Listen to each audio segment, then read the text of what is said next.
Okay, so I'm going to do the second tom quickly. So the higher tom and how I've mixed that. So here's the drums again. Low tom's been done, been EQ'd. So I've got the high tom. When you hear the high tom, actually, it's got a bit of a doom. Wait, I'll take this off, sorry.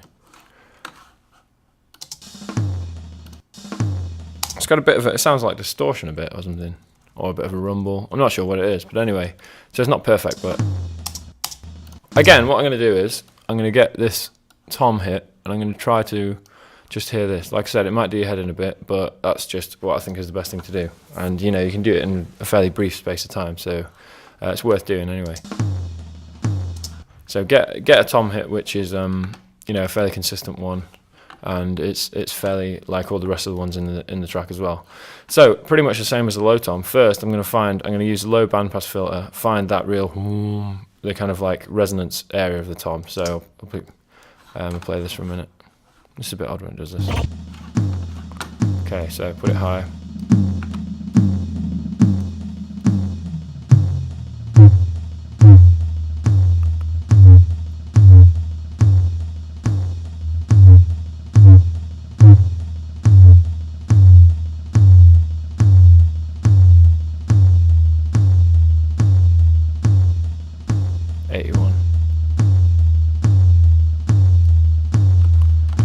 And in the same way that the low tom, the low tom was 68, and this tom, purely because of the pitch of it, you know, that real resonance area, that real seems to be 81 hertz.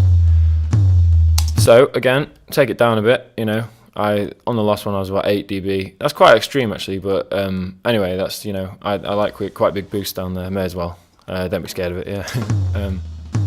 How's it on? How's it off? Because for me, and I'm going to do a low cut at the same time as well, about 50 hertz. For me, I mean, the point of a tom, like again, sometimes it's worth thinking, what is the whole point? What's the audible character of a drum, and why is it there? And for me, the tom is there, not to be a thin kind of like almost like a toppy kind of snare type thing. It's not there in the mix to do that. It's there to go boom. You know, that's what a tom is for me anyway. Okay, now and again, maybe a boxy area. So it's 300 especially because I don't like that, but it's a little bit weird. Nothing too bad. Actually, I'm going to go around about 300 and do a bit of a cut, just because I don't like that. So I'm going to generally pull out just a little bit there. Put it back in again. Just a little bit of extra control. And then, again, the 3K area, that kind of, like I said with the other tom, that kind of roller coaster thing. And that roller coaster shape helps on quite a lot of drums, actually. It's worth keeping in mind even for kick and snare. You know, that happens a lot, I think, or that gets a good effect anyway, in the kind of modern commercial sounding drums.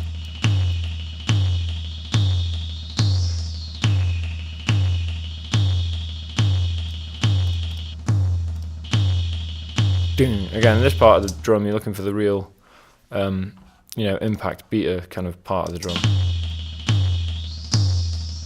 Like I said, sometimes you can do 5K, sometimes you do about 3K and just see which one you like better, really. Usually 3K tends to be a little bit meatier, kind of. I'll put it about there. And with a fairly general wide boost, about 5 dB. Again, pull it in and out just to hear a difference. See a bit of extra presence.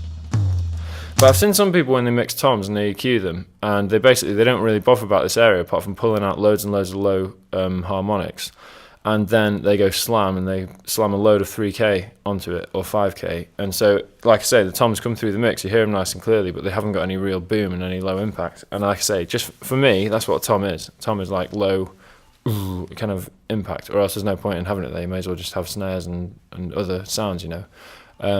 Yeah, so anyway, that's pretty much how I would do that. And again, bypass it and put it back in again. You can hear how it just brings out the character of the tom for me a little bit more.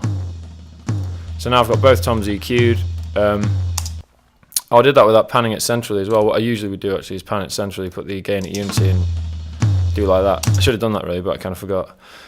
While it's there anyway, now I've done that, I'm going to pan the toms a bit. I'll put 140 that way and 130 that way, Tom panning is another question, but anyway, so let's hear the drum, hear the overall kind of sound of the drums as it is at the moment. I know toms are the only thing EQ'd in the drums actually, but no.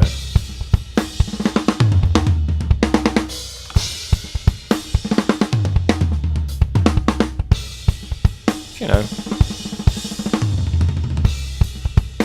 yeah, so we're getting there. And then actually, let me compare that to if I just mute the EQs of both of them.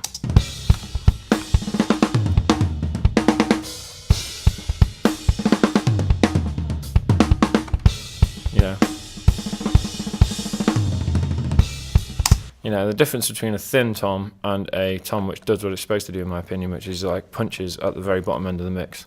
And yeah, with toms, don't be afraid of that low boom area. But what I would say is get a decent pair of headphones or get a decent pair of monitors, so you can actually, you know, genuinely hear what's going on down there. Yeah, okay, so that's how I'd EQ toms.